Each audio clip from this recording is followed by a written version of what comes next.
These couples aren't bad, they're just drawn that way. Welcome to MsMojo, and today we're counting down our picks for the top 10 animated villainous couples on TV. Here, here!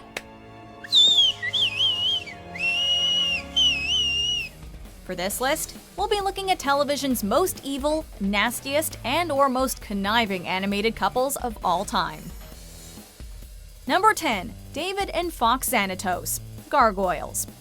These are two of the smartest and most conniving animated villains ever to grace the small screen.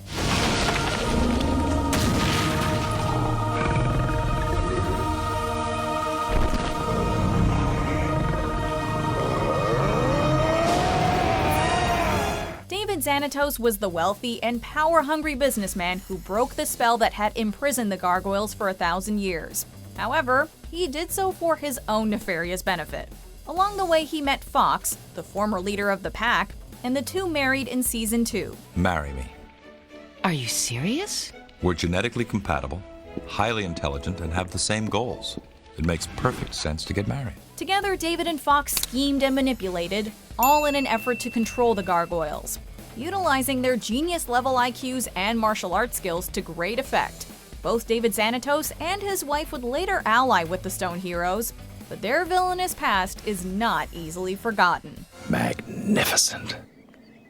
Make the offer now, Owen. This instant. May I say one last time, Mr. Xanatos, that the costs of this venture will be astronomical. Start hiring crews. Number 9. Heather and Alejandro, Total Drama. These two evil lovebirds met in season 3, aka Total Drama World Tour, and tiptoed around their feelings for one another well into All Stars and Pakatu Island. Yeah, right. As if. Stop it! Plainly was right. You two are so lame for each other. From the onset, it was made clear that Heather and Alejandro were the clear-cut villains of this comedic reality show parody. We will finish this challenge together. Anyone who asks me if I liked having his hand on my shoulder will be wedged in a hole of their own. Got it? It is all strategic. Despite their obvious chemistry, their true goal was always winning the grand prize of $1 million, with Heather memorably quipping, Yeah, boys are okay, but $1 million is way better! few characters embodied this show's title quite like Heather and Alejandro do. Yes! Number 8. Anti-Cosmo and Anti-Wanda, the Fairly Odd Parents. In season 2 of this long-running Nickelodeon series, viewers were introduced to these anti-fairies. I'm the anti-fairy, Cosmo! I'm not an idiot in any manner whatsoever! And I'm the anti-Wanda! I'm incredibly stupid and eat with my feet! In the episode That Old Black Magic, it was revealed that all fairies have an evil counterpart, opposite in every way from their good-natured twins. As such, Anti-Cosmo is an evil, power-hungry mastermind, and Anti-Wanda is a happy-go-lucky buffoon. Along with their anti-fairy cohorts, Anti-Cosmo and Anti-Wanda are constantly causing problems for humankind, showering bad luck all over their world. Freeze, anti-fairies! We know you've kidnapped Cosmo and our fairy baby and are planning on using his/her uncontrollable magic for universal domination! What's this? In season 7, the duo gave birth to a child, Foop, who served as a major antagonist and Poof's opposite. You'd be wise not to underestimate Foop, as he's just as evil as his anti-fairy parents. Hello, Clarice. I mean, Mother. Oh, he said his first words! Number 7. The Monarch and Dr. Mrs. the Monarch, the Venture Brothers. The Monarch and his wife, Dr. Mrs. the Monarch, previously referred to as Dr. Girlfriend, have served as the primary antagonists of this Adult Swim show since its inception. Ha! That's where you're wrong, Mr. College. Buddy, what are you going on about? Shh, don't call me that in front of the henchmen. Keep it professional. Don't let the butterfly obsession fool you. The Monarch is as evil as they come, despite the illogical nature of his secret lair. Together with Dr. Mrs. the Monarch, whom he married in season 2, the supervillain has made it his life's mission to destroy Thaddeus Venture and the rest of the Venture clan. Can you read my mind? Do you know what it is that you do to me? Here I am, like a kid out of school. His deep-seated desire to arch Thaddeus is the driving force behind many of his schemes, though he and Dr. Mrs. the Monarch constantly refrain from delivering the killing blow. Perhaps there's more to this evil couple than meets the eye, though probably not. Because I love you! Because Because when I used to lay my world-weary brow on your perfect breast and feel the phlegmy rumble of your chest as you told me, this is heaven, I believed you. You can't do that. Number 6. Destro and Baroness, G.I. Joe Renegades. While there is no denying their feelings for one another, Destro and Baroness are the one villainous couple on this list that appear less concerned with displays of affection than they are with completing their evil goals. We're very much alike, you and I. What do you mean? We've made similar choices in our lives. We have passions and we've put them to work in hopes of improving the world. Constantly attempting to solidify their place atop Cobra's chain of command, particularly Destro, these two undergo dramatic transformations in G.I. Joe Renegades.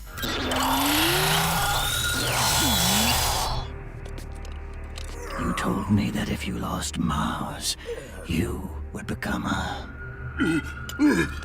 Destro! Still, they remain steadfast in their desire to wreak havoc upon the Joes through whatever means necessary.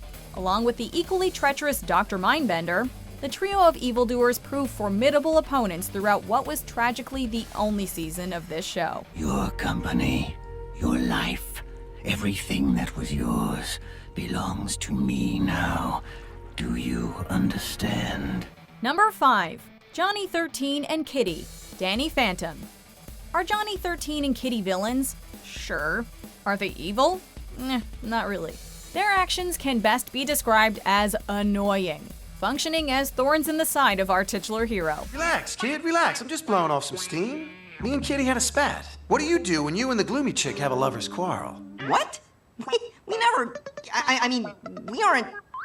Look, Johnny, you can either go back to the Ghost Zone willingly, or I can make you go. You're digging that tough guy act, little man. Johnny 13 is a manipulative rebel with a womanizing streak. Kitty, on the other hand, knows exactly what she wants and isn't afraid to let Johnny know it. Listen, punk, you stay away from my girlfriend, dig? Beat it, Johnny! I'm Danny's girl now. Together, the two of them love nothing more than cruising around, infecting others with bad luck through his shadow, and generally being a nuisance to Danny and company. Despite his penchant for flirting, Johnny 13 is madly in love with Kitty and always finds his way back to her. In the end, these two villains show Danny and viewers that they're not nearly as bad as they appear. Number 4. Sheldon, Jay, and Karen Plankton, SpongeBob SquarePants. Sheldon and Karen Plankton are textbook schemers. So, tell me what happened. I don't want to talk about it. Talking will make you feel better. Leave me alone. That's your problem. You never let anyone in. Together, they're engaged in a never-ending plot to steal Mr. Krabs' highly coveted formula for Krabby Patties. As owners of the Chum Bucket, Bikini Bottom's least successful restaurant, Sheldon and Karen are always on the lookout for ways to improve their financial situation. In fact, this whole race was a plot devised by Plankton. With the entire town distracted, he's free to pursue the Krabby Patty formula undetected. Their relationship doesn't make a lot of sense on paper, seeing as how he's a planktonic Coke pod and she's a waterproof supercomputer. However, they're united in their desire to unseat Mr. Krabs as Bikini Bottom's best restaurateur. Despite their evil nature, Sheldon and Karen truly care for one another. And in season 12, they give birth to a son, Chip. Oh, Planky Poo, look how cute our baby is. Oh, please. That thing isn't even a graphing calculator. Weak. Number 3. Boris Badenov and Natasha Fatale, The Adventures of Rocky and Bullwinkle and Friends. This evil couple was wreaking havoc probably long before you were born. Now our boys are on their way to California, unaware that Bullwinkle's mattress full of money is the target of 2 pairs of sinister eyes belonging to... Oh, no, it isn't. Oh, it can't be. Say the name. Boris and Natasha. Ta-da! Boris and Natasha, the spies from the fictional nation of Pottsylvania, were hell-bent on destroying their titular enemies, who they referred to as Moose and Squirrel. Squirrel. Think, darling, think. There must be something really rotten we can do today. I'm thinking, but the worst I come up with is helping to make Moose and Squirrel show 1 hour longer. They loved nothing more than coming up with an overly complicated scheme, typically involving explosives, that inevitably would blow up in their faces. Literally. Despite their constant failures, the two remain steadfast in their desire to kill Rocky and Bullwinkle, and for that, these villains deserve at least a smidgen of your respect. I ticket and go back home? Natasha, where is your pride, your professional integrity? We steal tickets and go back home. Number 2. Zahir and Pali, The Legend of Korra. From assassinating the Earth Queen to poisoning Korra, Zahir's depravity knows no bounds. How? You're not a bender? Nature is constantly changing, like the wind. As leader of the Red Lotus, Zahir, along with his girlfriend Pali, are hell-bent on remaking the world in their image. A brutal airbender who isn't afraid to use his powers to control, intimidate, and even kill those who stand in his way, Zahir is one villain who isn't to be taken lightly. Pali is equally terrifying, using her combustion bending skills in similarly terrifying ways. Together, these two made for a formidable tandem. Sadly, for Zahir that is, Pali was killed in Season 3. Please!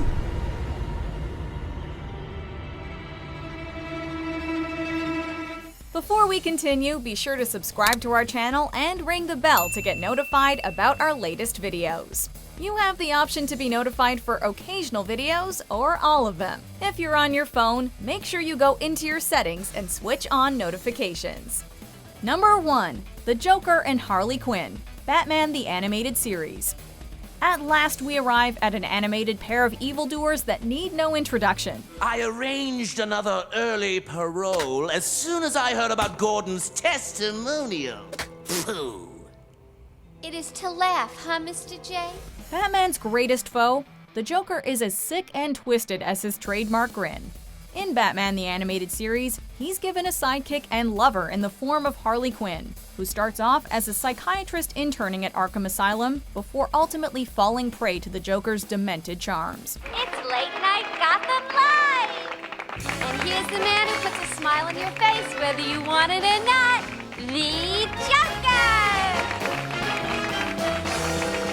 Their relationship is a strange one, with the Joker doubling up on each nicety with an act of emotional or physical cruelty. Despite this, she always comes crawling back to him, and the two proceed to hatch a diabolical plot to kill Batman, Commissioner Gordon, or some other unfortunate Gothamite. In the pantheon of animated villainous couples, these two stand alone.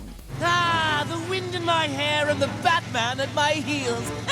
It's the kind of night that makes you glad to be alive. Right, Harley girl? Sure thing, Mr. J! Do you agree with our picks? Check out this other recent clip from MsMojo. And be sure to subscribe and ring the bell to be notified about our latest videos.